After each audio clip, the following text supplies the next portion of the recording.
गिबियावनो आं नोंथांमोननि बे खौरां बिजोंनि गेजेरजों बयनिसिमबो फुंबिलिनि गाहाम हामलायनायखौ बावहरनाय जाबाय। आं बे समाव मिरु दुलाराय बर' फरायसा आफादजों खुंजानाय 10थि मिरु रोंगौथि सायख' आनजादनि सोमोन्दै फंनैसो बाथ्रा आं फोसावनो होननानै दिनै बे खौरां बिजोंनि गेजेराव नुजाफैनाय जादों।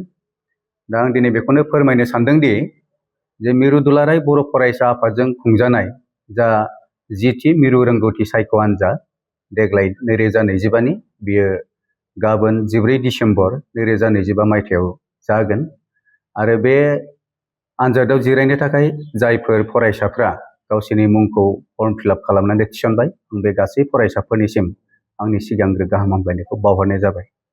आं दिनै बिनि गेजेरजों फोसावनो नागिरदों दि मिरु रोंगौथि सायख' आनजाद खुंबोनाया दिनै 10 बोसोर जाबाय आरो बे 10 बोसोरनि गेजेराव जोङो गोबां फरायसाफोरखौ बे सायख' आनजादाव जिरायहोनानै बिसोरनि जिखिनि रोंगौथि बेखौ जों आनजाद नायबोनाय जादों आरो बे रोखोमै गोबां फरायसाफ्रा बेखौ रेसपन्स होनानै गोबां फरायसायानो बेवहाय बाहागो लाबोनायखौ जों नुनो मोनदों।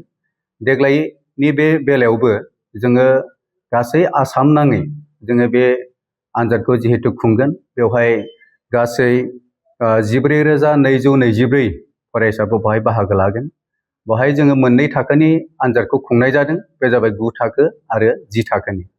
9 थाखोआव गासै 7,233 फरायसाफ्रा बाहागो लागोन आरो 10 थाखोआव गासै 6,000